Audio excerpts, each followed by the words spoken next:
Biggest things ever stolen. An airplane. Imagine stealing an entire plane? Sounds impossible, right? But in 2003, two men stole an entire Boeing 727 right off the runway of Quatro de Fevereiro Airport in Luanda, Angola. Without any communication with the air traffic or any clearance to fly, it took off the runway without any lights on. The FBI searched for the plane all around the world for years but could never find it. Two men were spotted boarding the flight, of which one was an American pilot named Ben C. Padilla and a mechanic named John M. Mutantu. They had been helping in the renovation process of the plane for months. The plane was never found. A dinosaur. The ordeal began when a man from Florida named Eric Procopi brought the fossilized skeleton of a Tyrannosaurus bata, which is a relative of the T-Rex, from Mongolia to the UK, and then to the US. Procopi auctioned off the dinosaur bones for over $1 million. But, when the Mongolian government became aware of the skeleton's true origin, they prevented the sale. The police later arrested Procopi for smuggling illegal goods and possession of the stolen property. He spent 3 months in jail and the bones were sent back to Mongolia.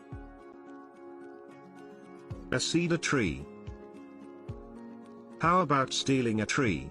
Not just any tree, a red cedar tree. In 2012, a group of poachers planned to steal a particular red cedar tree from Vancouver Island. It was 800 years old and was 9 feet wide at the base. It was very difficult to cut the tree, so the poachers left it halfway through. Later, when the forest rangers saw the uncut tree, they safely felled it so no unlucky hikers would get hurt. But to their surprise, after the tree was felled, the poachers came back and stole the whole tree and went away.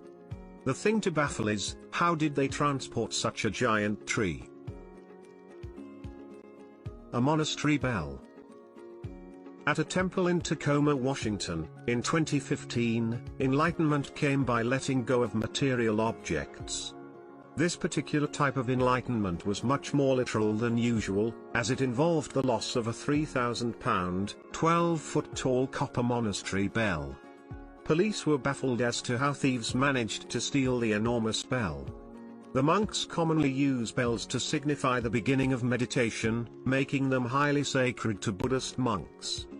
The thieves likely melted the bell down to sell the copper, or may have turned to the black market for a buyer. A church. The holy building had stood in the village of Komarovo since 1809, and the thieves hauled it off brick by brick. The theft went unnoticed, as they weren't using the church at the time. The church was located in a remote part of town, and when the church officials were planning to use the building, to their surprise it was gone. All that was left was an open-air foundation. A fighter plane. In the 1980s, in Tel Aviv, Israel, Major Aryeh Yitzhaki was restoring a World War II Mustang fighter plane for the Israeli Air Force. The plane was parked in a reserve airfield and was to be transported to the Air Force Museum. But then the unexpected happened. Major Yitzhaki flew the plane to Sweden and sold it for $331,000. After 6 years, the plane was finally tracked down and the Major paid for his crime. A bridge. Some build, some ban, and some steal bridges. This was the case when two men in China were arrested for stealing a 100-year-old bridge. Since the bridge was surrounded by construction sites and had very little foot traffic, it was an easy target. A police investigation began after an eyewitness saw the culprits lingering near the bridge with a truck one night. The police were able to track them down. The thieves confessed that they'd used 2 cranes and 2 trucks to pick up and move the 16 huge stone pieces that made up the bridge. A ship. The ship, called the Ares 13, had decided to take a time and fuel-saving shortcut through what's known as the Socotra Gap. They soon regretted the shortcut after their ship got hijacked by local Somali pirates.